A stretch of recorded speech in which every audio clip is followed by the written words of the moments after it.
Alô, eu estou aqui com algumas perguntas que foram formuladas nas últimas semanas.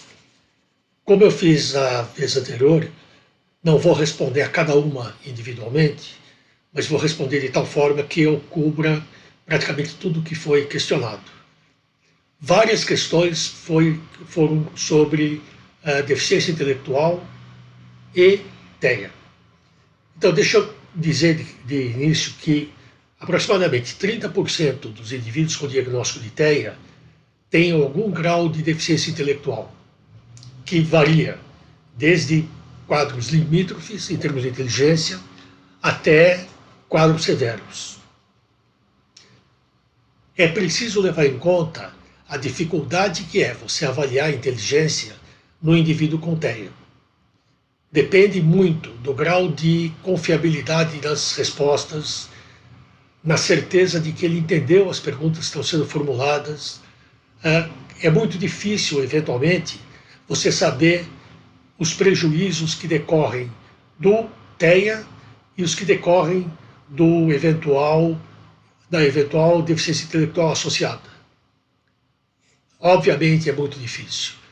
Quanto mais severo for o comprometimento, tanto do TEA quanto da DI, mais difícil é você distinguir uma coisa da outra.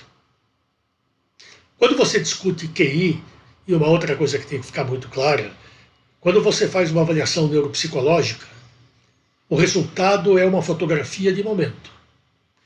Então, aquele QI que você tem nada mais é do que o nível que você conseguiu chegar dentro da proposta feita por aquela neuropsicóloga com os testes realizados naquele momento. Pode mudar muito, para melhor ou para pior. Então, se você tiver uma criança com uma inteligência limítrofe e que for muito bem trabalhada, é possível que ela se aproxime muito mais do limite inferior da normalidade do que não. Por outro lado, se você tiver uma criança limítrofe que não tem condições de um tratamento adequado, à medida que ela vai ficando mais velha e à medida que as expectativas com relação a ela são maiores, ela vai ficando proporcionalmente mais deficiente do que ela era. De tal modo que é muito difícil você lidar com esses dois parâmetros. Embora é difícil, é óbvio que a gente tenta sempre fazer isso.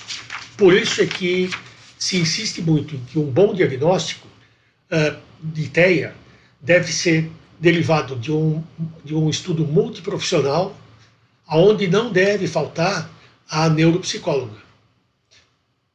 Quando a criança é muito pequena, e essa é uma das perguntas feitas, a partir de que idade você pode determinar a inteligência, varia imensamente outra vez. Então, hoje a gente já tem a possibilidade de testar de uma forma razoavelmente precisa, inclusive crianças que não têm fala expressiva. Então você tem testes não verbais que você pode aplicar. De novo, depende do grau de comprometimento da criança, depende do grau de expertise do profissional que está lidando com essa criança.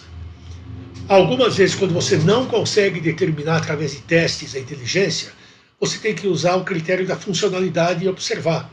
Quer dizer, uma criança de 5 anos que não consegue realizar tarefas que habitualmente são realizadas por crianças típicas de 2, é um indicativo, se não tiver uma outra explicação, para eu imaginar que ela tenha um rebaixamento intelectual. Me perguntam também se você pode identificar e tratar indivíduos adultos. Sim, obviamente. E outra vez depende do grau de comprometimento. E no caso do adulto, depende, entre outras coisas, da disposição desse sujeito se tratar.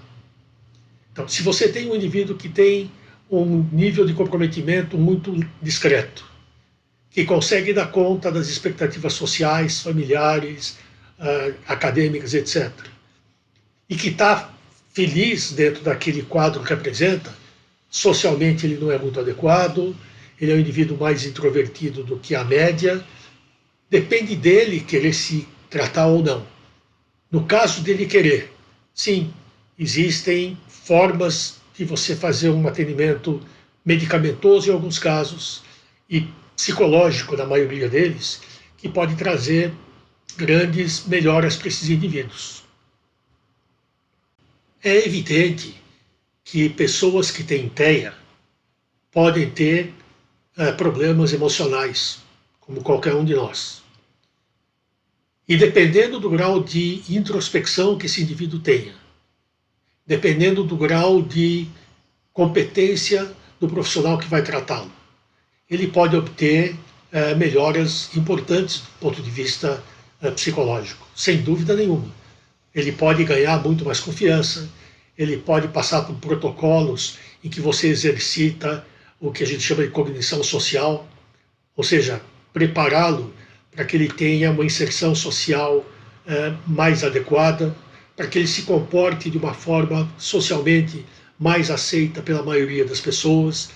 Então, eu volto a insistir, o tratamento de cada indivíduo com TEA depende da idade, do grau de prejuízo, da competência da equipe que o trata, da idade em que o diagnóstico foi feito, e na dependência de várias dessas variáveis, você pode obter, e em geral obtém, um sucesso relativo em todos esses casos.